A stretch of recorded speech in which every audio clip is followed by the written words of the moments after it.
Adik-adik yang sedang berjuang menghadapi seleksi ke perguruan tinggi negeri melalui jalur tes SNBT UTBK, di video ini saya akan share strategi bagi kalian untuk memperoleh skor sesuai dengan jurusan dan universitas yang kalian pilih. Saya akan mulai dari skor paling rendah, sekitar 500-an, karena di banyak universitas, terutama di luar Pulau Jawa, itu masih banyak yang skor 500-an untuk jurusan-jurusan tertentu ya.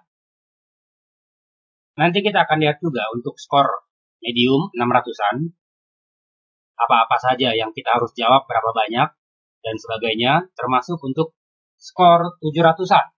Kalau kalian misalkan mau ambil Fakultas Teknik, ITB, atau teknik di UI, apalagi kedokteran UI, skornya tinggi sekali ya. Sebelumnya kita lihat dulu apa saja yang dites di SNBT nanti. Yang pertama, itu ada kemampuan penalaran umum, jumlah soalnya 30, durasi waktunya 30 menit. Kemudian, pengetahuan dan pemahaman umum, jumlah soalnya 20, durasi waktunya 15 menit. Jadi ini artinya harus cepat ya. Jadi tidak sampai 1 menit per butir soal. Selanjutnya kemampuan memahami bacaan dan menulis. Ini pasti waktunya lebih dari 1 menit karena wacananya lumayan panjang untuk dibaca. Jumlah soal 20, durasi waktu 25 menit. Kemudian kemampuan pengetahuan kuantitatif. Pengetahuan kuantitatif ini yang banyak matematika dasarnya ini. Sebenarnya matematika dasar ya. Jumlah soalnya 15 dan waktunya 20 menit. Jadi sekitar 1 menit 15 detik. Sekitar 1 menit 15 detik untuk per butir soalnya. Kemudian penalaran matematika. Mungkin ini yang paling sukar buat kalian. Jumlah soalnya 20, durasi waktunya 30. Lalu literasi bahasa Indonesia, jumlah soal 30. Waktunya 45 menit, waktunya cukup lama ini. 1,5 menit per butir soal. Karena kebanyakan soalnya, kalau merujuk ke tahun-tahun lalu, itu ceritanya panjang-panjang. Jadi cerita kebanyakan diambil misalkan dari media, lalu ada pertanyaan di bawahnya. Nah, jadi waktu kita banyak tersita untuk membaca ceritanya. Bahasa Inggris juga begitu, kebanyakan wacana. Jumlah soal 20, waktunya 30 menit. Nah ini, jika semua soal terjawab benar, jadi bisa ini berarti soal yang kalian bisa jawab dan dianggap benar, maka skor totalnya adalah 1000. Nah, sekarang bagaimana jika kita hanya mampu setengahnya? Kita hanya mampu setengah. Jadi ini 30 butir soal untuk kemampuan penalaran umum, kita hanya dapat 15 nomor. Ini artinya yang bisa dan benar ya. Berarti blank itu sama sekali tidak ngerti. Kita anggap kita hanya nembak itu, nggak ngerti pokoknya asal jawab. Kemudian pengetahuan pemahaman umum, jumlah soal 20, kita hanya bisa 10. Kemudian kemampuan memahami bacaan dan menulis, setengahnya hanya 10. Pengetahuan kuantitatif 15, setengahnya itu 7,5, kita anggap saja kurang 1, jadi kita hanya bisa 7. Lalu penalaran matematika juga setengahnya itu hanya 10. Literasi bahasa Indonesia setengahnya hanya 15 karena jumlah soalnya 30. Bahasa Inggris hanya 10. Nah, di sini kita sudah dapat skor 597,4. Hampir 600 ya. Pertanyaannya kenapa begitu? Karena kita setengahnya semua, bahkan yang jumlah nomor soal 15 butir kita hanya 7. Masih kurang 1 dari setengah. Nah, begini Mas. Yang blank ini totalnya ada 78. Tapi di sini berlaku probabilitas atau peluang.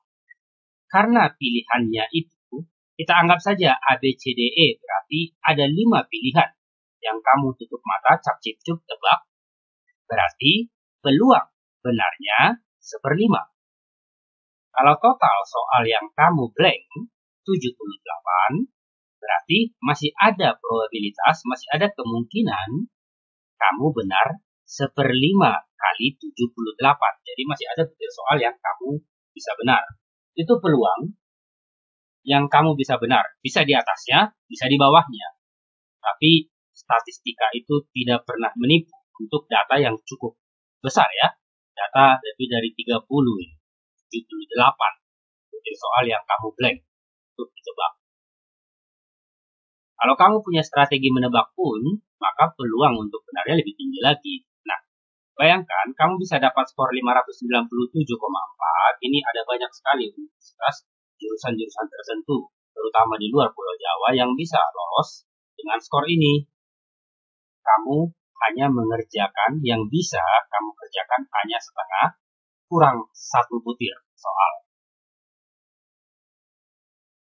Jadi seandainya di sini, misalnya, penalaran matematika itu kamu benar-benar blank, benar-benar nggak tahu, dari 20 butir kamu hanya bisa 5. Skor kamu masih 571. Pengetahuan kuantitatif, karena dia banyak matematikanya, dari 15 butir kamu hanya bisa 5. Skor kamu masih 561. Oke, bahasa Inggris juga kamu tidak bisa, jadi hanya bisa 5. Skor kamu masih 535.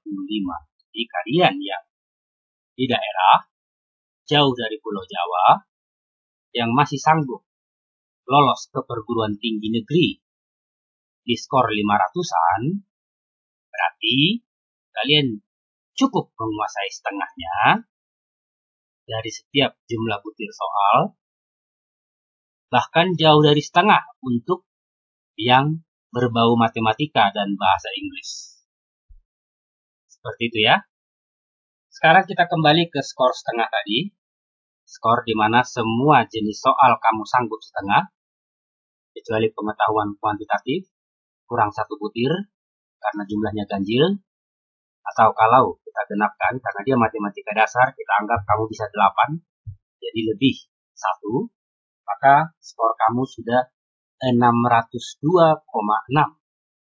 Di 602,6 di universitas di Pulau Jawa pun ini ada banyak jurusan yang bisa tembus, yang bisa lolos ya. Nah, kalau kamu naikkan sedikit, misalnya kamu lumayan dalam bahasa Inggris, kita anggap 15 nomor dari 20 butir kamu bisa, maka skornya sudah 628. Dan kalau kemampuan matematika kamu lumayan, sehingga bisa lumayan banyak di pengetahuan kuantitatifnya, karena dia kebanyakan matematika dasar, anggaplah kamu bisa 10 nomor, 5 butir salah, masih dapat skor 638,7. Ini ada banyak sekali jurusan-jurusan universitas negeri di Pulau Jawa yang bisa lolos. Jadi semuanya kamu setengah, karena kamu lumayan di bahasa Inggris, tambahkan 5, jadi salah 5 karena kurang teliti. Lumayan di pengetahuan kuantitatif, jadi kamu bisa 10, salah 5, karena bisa saja ada 5 nomor yang memang memahaminya lumayan sukar, tidak ada trik cepatnya juga, jadi kamu masih salah 5. Nah, skornya masih 638,7. Semudah itu ya strateginya ya. Oke, yang menarik sekarang bagaimana kalau kamu mengambil jurusan-jurusan dengan skor tertinggi, misalkan kedokteran UI atau teknik di ITB misalnya ya, yang butuh skor di atas 700. Nah, kita kembalikan ke skor setengah, jadi hanya setengah yang kalian bisa, setengah plus 1 butir, karena di pengetahuan kuantitatif tadi, ganjil jumlahnya 15, kamu bisa 8. Ini skor 602,6. Nah, kita mau skornya di atas 700 karena pengen kedokteran misalnya, lalu teknik di ITB misalnya ya. Nah, kalian yang memilih itu biasanya adalah kalian yang setidaknya top 5 ya, atau top 3 di sekolah yang punya keahlian di bahasa Inggris dan matematika. Artinya kan seperti itu. Jadi di bahasa Inggris ini kita naikkan, anggaplah kamu kelirunya 2-3 nomor. 3 nomor misalnya kamu keliru, dari 20 butir kamu hanya bisa 17. Kemudian kita pergi lagi ke penalaran matematika. Dari 20 nomor kamu hanya bisa 15. 5 lagi mungkin sukar. Pengetahuan kuantitatif karena ini matematika dasar, seharusnya ini bisa semua. Kita anggaplah kamu salah 3 yang benar-benar tidak dapat atau karena keliru. Jadi ini 12. Sementara sudah 685. Nah, di bagian lain kan tidak mungkin kamu hanya bisa setengah. Karena di sekolah saja kan kamu juara ya. Jadi kita naikkan dari 30 butir penalaran umum, anggaplah kamu bisa 20 butir, pemahaman umum 15 butir, 5 butir soal kamu tidak bisa. Kemampuan membaca, memahami bacaan dan menulis, yang ini kan umum ya, harusnya bisa semua. Tapi karena bacaannya panjang, oke, biarkan saja dari 20 nomor hanya 10 misalnya. Nah, di sini kita hanya menaikkan kemampuan penalaran umum, kamu bisa 20 butir dari 30 butir soal, lalu 15 butir pengetahuan dan pemahaman umum dari 20 butir soal. Kemampuan memahami bacaan tetap setengah. Pengetahuan kuantitatif kita turunkan saja misalkan jadi 10. Jadi 5 butir kamu tidak bisa. Penalaran matematikanya tetap di 15. 5 butir tidak bisa. Literasi bahasa Indonesia. Bahasa Indonesia ini kan kadang-kadang bisa dan tidak bisa. Jadi kita anggap kamu hanya bisa setengahnya. Atau bahasa Inggrisnya kamu cuma bisa 15. Si bahasa Indonesianya tadi kita anggap kamu bisa 20. Nah, di sini 50 butir dari total 155 butir ini kamu blank. Jadi 50 butir ini yang benar-benar nembak dapat skor dari probabilitas. Skormu sudah 741,9. Ini sudah skor aman ke jurusan apa saja kamu mau masuk. Semudah itu ya. Jadi, kalau sudah tahu strategi ini, persiapkan diri dengan baik, perhatikan tryout kamu selama ini, kamu berada di skor berapa, lalu di bagian mana tes potensi skolastik maupun tes literasi dan penalaran matematika, di bagian mana yang kamu belum bisa, siapkan di sana. Karena yang blanknya kamu itu pun cukup banyak, 10 nomor blank, benar-benar tidak paham di kemampuan penalaran umum, 5 nomor di pemahaman umum, 10 nomor di memahami bacaan dan menulis, dan seterusnya, kamu masih dapat skor 741,9. Jurusan tertinggi di universitas terbaik, ini sudah lolos. Semangat belajarnya, semoga dengan mengetahui informasi ini, kamu makin belajar berstrategi. Sukses selalu!